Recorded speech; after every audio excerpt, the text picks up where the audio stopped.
Hey, ICRW.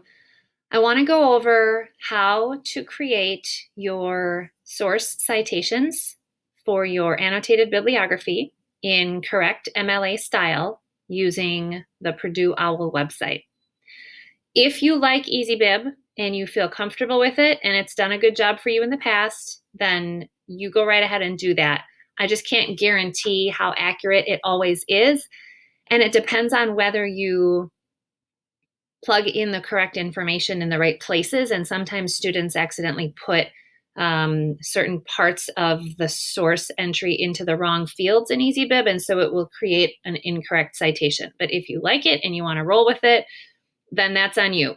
I use Purdue OWL to make sure I do it properly, so I just want to remind you what that looks like.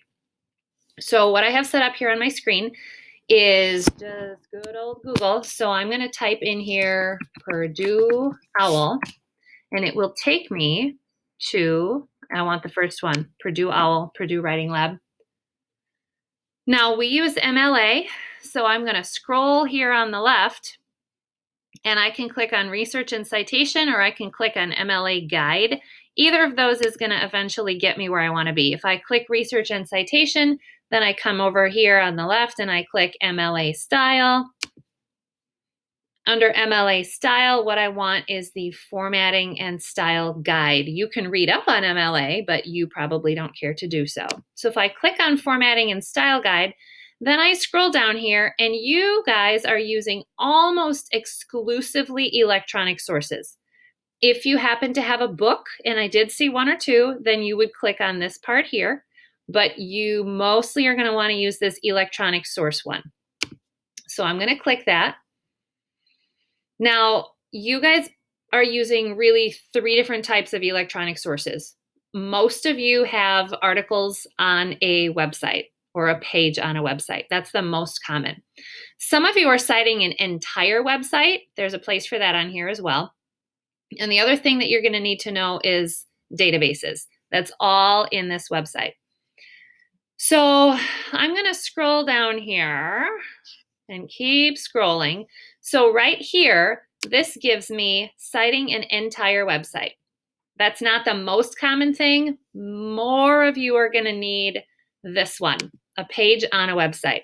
So you can see they've given you a couple of options here. We have this one, which is beginning with an author, and then there's an article title, and then there's the website title, and then there's the URL, and then there's the date of access. Date of access means when did you look it up? This second example didn't have an author. That's why it doesn't start with an author. Some of you are using sources that don't have authors. If there was no author, just jump right to the article title.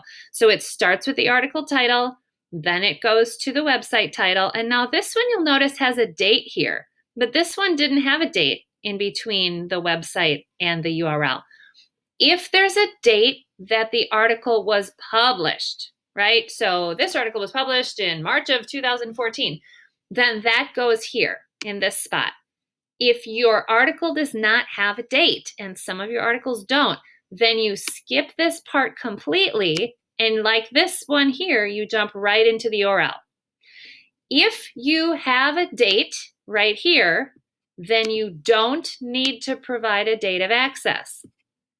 If, however, you have no date and you jump right from the website title to the URL, like this top one, then you put in the date that you accessed it. For those of you who printed out your sources, many of those have dates at the bottom or the top that tell you when you printed them. Otherwise, you can make one up. So this is a page on a website. Now I have a website open here. Maybe I had a website open. Whoop, that's an ad. Okay, so this article that I just found is about benefits of gardening and how it helps my mind and body. So if I wanted to create a citation for this, then I'm going to follow this. All right, this tells me I need author first. So I'm going to go back to here. Do I have an author? Oh, I have 2 authors, Caroline Picard and Amanda Hawkins. So in my brand new doc, Caroline Picard and Amanda Hawkins. Maybe it will let me type. Those are my authors. Let me double check. Yep. Okay, now, you could look this up on the Purdue OWL, but what I know is that last name comes first. So I'm going to go Picard, comma, Caroline. And then the second author stays just like that. Purdue OWL tells me that I need a period after the author. So I'm going to go back here, and I'm going to put a period. Okay, space. What comes next? Purdue OWL says I want the article title with a period in quotation marks and then the website with a comma. Okay, here's the article title. Copy. Let's paste it in here. I can adjust the formatting later, but I know that I'm going to need quotation marks. I'm going to need a period. Beautiful. Let's adjust. Let's make this all Arial 12. Nice. No bolding. Okay. Now I want the website title. This is, what am I even in? Good Housekeeping? Yes. And I can see that because up here, if I click in the URL, it says Good Housekeeping. So let me go back. Website. Good Housekeeping. I know I need a comma because over here, after eHow, they put a comma. And after WebMD, they put a comma. I'm also going to put a comma. Space. Now I can go back and italicize this because if you check, it needs to be in italics. All right, what comes next?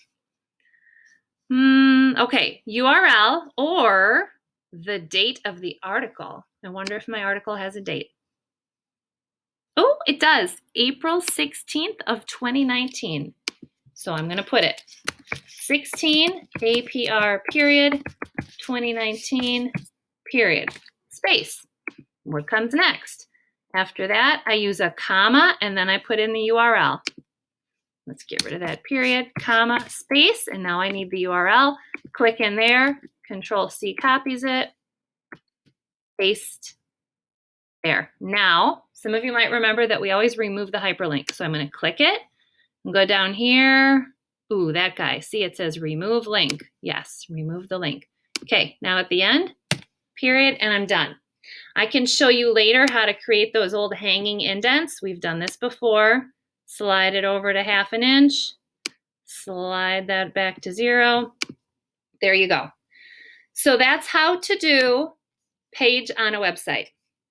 If I scroll down a ways, I find, that's not the one I want. Aha, article from an online database. So everything that you found using BadgerLink, these are your 2 examples. They're similar. So start with author, then go to article title. Same thing, author, article, title. So I pulled up an article on BadgerLink. Here it is. Here's the article. Now, this one has this cite button right here. Some of yours have a cite button. Sometimes it's over on the right. In ProQuest, it's right here. So you can click the cite button. It's going to give you some choices. We're using the most current version of MLA 8th edition, so that's already in there. What you can do is you can just copy that and paste it right into your document. Then you don't even need to know anything. If you have to do it on your own and there's no cite button, what should we do? Well, we start with author and then we go to, what do we go to? Then we go to the title, author, title. So I'm going to click on abstract and details because I need all these details. So author, well, that's not a person. That sounds weird. When you don't have a person for author, you skip it and you start with article title. Gardening to promote healthy eating. Copy it. I'm going to paste it in. Okay, here we go. That's my article title. Oh, I don't like that. I don't like that background, so I'm going to type it out.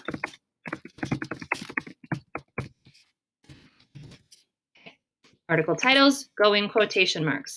Beautiful. What comes next?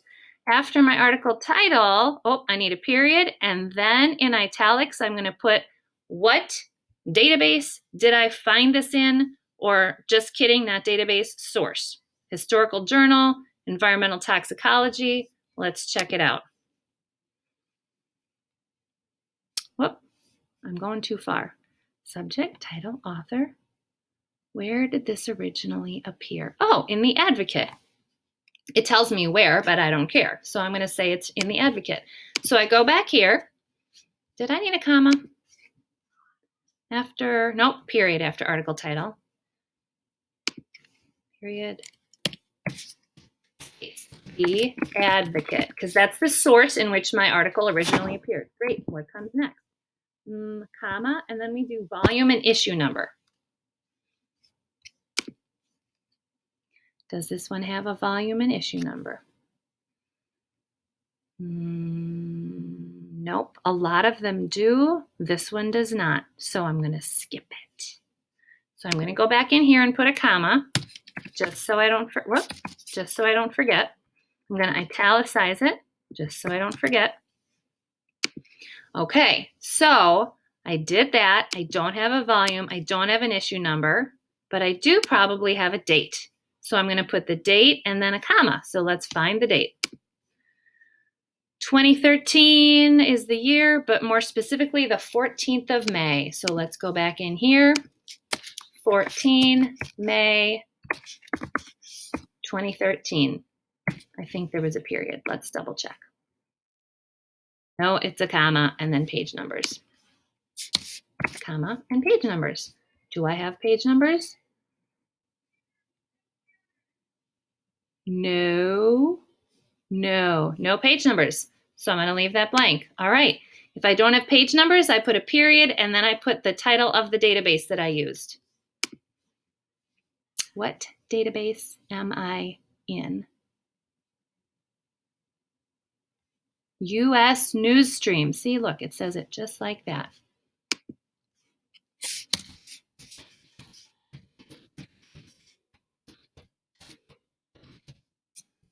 Okay, after the database, I put a comma, and then there's this DOI, and there's a DOI. Let's see if we can find one of those. Comma.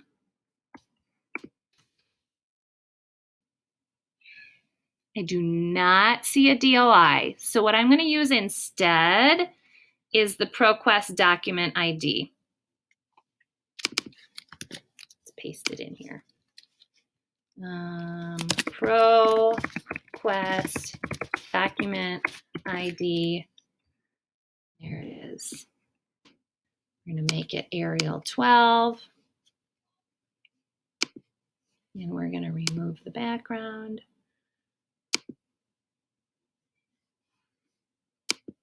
Whoops. Just kidding.